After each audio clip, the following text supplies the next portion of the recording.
The life of a fisherman, it never gets old. So welcome to the show. Come on, yo, we're going Ike. Hey everybody, Mike Iaconelli here. Want to talk to you about another one of my secret cold water wintertime baits. You're looking at it right there. It's a hair jig, and I want to talk to you a little bit about this unique hair jig. I want to talk to you about how I fish it, and I'll talk to you a little bit about the equipment. But you know, let's start with the bait.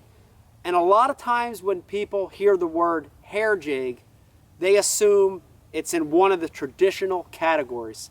They're thinking about the micro hair jigs, the really small float and fly style hair jigs, you know, from a 32nd ounce up to a 16th ounce, fished behind a bobber or fished on really light line on the bottom.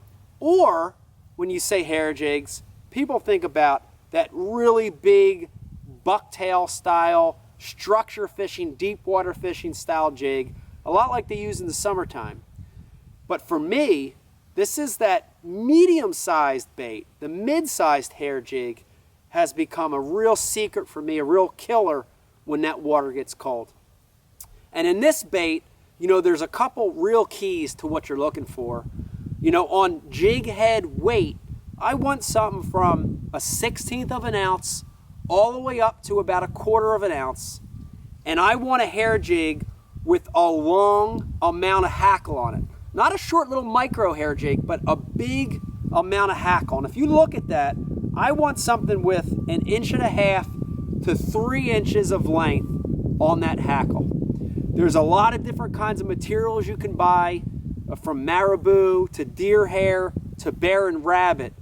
But my number one choice in this cold water period is actually synthetic. It's synthetic material. It's man-made material.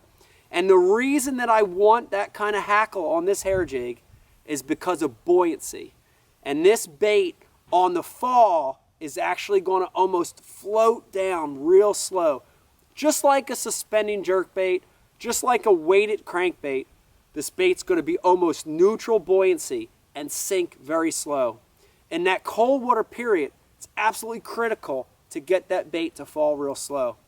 You know, the only modification I'm going to make to this bait, and it's a key one, is every time I fish it, I'm going to add a broken piece of plastic worm on the shank of that hook. It's about 1/2 inch long. I'm going to thread it on the shank of that hook, and it's going to do two things. It's going to give me a little bit of extra weight for when I'm casting that thing, and it's going to let that hair flare out. Let that synthetic hair really umbrella out. And I thread it on the shank, and you can see how it keeps it puffed out to the side. So that's a little bit about the bait. Let me tell you a little bit about the technique, how I'm going to fish this bait. And again, remember, the key to this bait is that it falls very slow, almost neutral in the water. So when I cast this bait out, making it fall, letting it fall is the key movement on that bait. I'm going to make my cast out there, and when I let this bait fall, I want to let it fall on a semi-slack line. You know, what semi-slack means is a slight bow in that line. You just want a slight arc in that line. So you're not letting it fall on a tight line. You're not letting it fall on a totally slack line. A slight bow in the line. And when you do that, the bait falls naturally and super slow to the bottom. So I'm going to cast that bait out there, and I want it to fall. I'm going to watch my line, keep that slight bow in my line until it hits the bottom. Boom. Once it hits the bottom, all I'm going to do is I'm going to get my rod tip, lift it from about 2 or 3 o'clock up to about 12 real slow, and follow it back down. And I'm going to repeat that procedure all the way back to the boat. And that bait is looking like an easy meal to those fish in that cold water. It's looking like a dying forage, a minnow, a shad, an alewife, barely sinking down.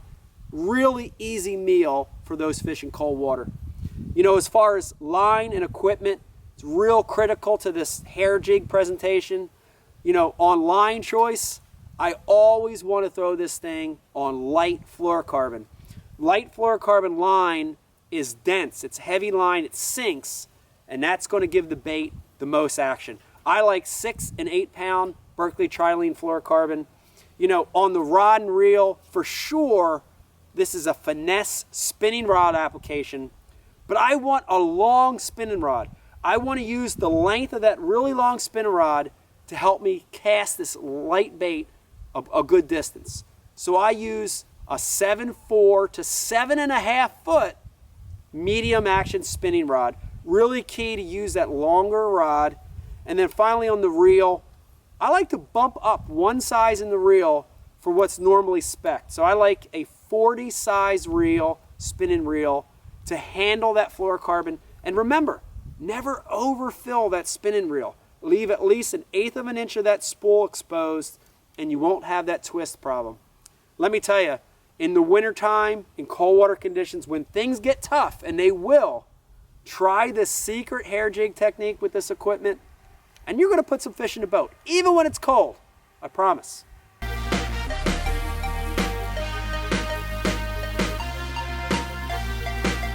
When I fish like him, you know I'm fishing hard. You might wanna say that I'm going hike. Every time I'm rolling up to my spot,